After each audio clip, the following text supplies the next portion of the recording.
High command is in high command. High command ನಮ್ಮ ಸ್ನೇಹಿತರೆ ನಮಸ್ತೆ, ನಾಡು ನುಡಿ ಯೂಟ್ಯೂಬ್ ಚಾನಲ್ಗೆ ನಿಮಗೆಲ್ಲ ಸ್ವಾಗತ. ಸ್ನೇಹಿತರೆ, ಸರ್ಕಾರಿ ನೌಕರರ ವಯಸ್ಸಿಗೆ ಸಂಬಂಧಪಟ್ಟಂತೆ ಈಗ ಕರ್ನಾಟಕ ರಾಜ್ಯ ಸರ್ಕಾರ ಹೊಸ ನಿಯಮವನ್ನ ಜಾರಿಗೆ ತಂದಿದೆ. ಈಗಾಗಲೇ ಸರ್ಕಾರಿ ಕೆಲಸದಲ್ಲಿ ಇರುವವರು ಮತ್ತು ಇನ್ನು ಮುಂದೆ ಸರ್ಕಾರಿ ಕೆಲಸಕ್ಕೆ ಸೇರುವವರಿಗೆ ಈ ನಿಯಮ ಅನ್ವಯವಾಗುತ್ತೆ. ಸರ್ಕಾರಿ ನೌಕರರ ವಯಸ್ಸಿಗೆ ಸಂಬಂಧಪಟ್ಟಂತೆ ಈಗ ಹೊಸ ಕಾಯ್ದೆಯನ್ನ ಜಾರಿಗೆ ತರಲಾಗಿದೆ.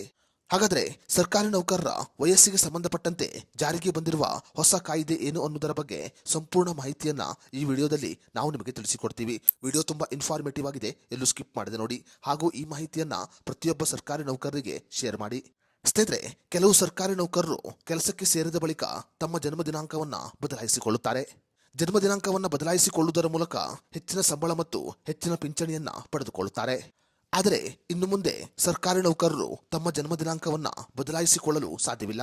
ಸಿದ್ದರಾಮಯ್ಯ ಸರ್ಕಾರ ಈಗ ಹಳೆಯ ಕಾನೂನು ರದ್ದು ಮಾಡಿ ಹೊಸ ಕಾನೂನು ವ್ಯವಸ್ಥೆಯನ್ನ ರಾಜ್ಯಾದ್ಯಂತ ಜಾರಿಗೆ ತಂದಿದೆ.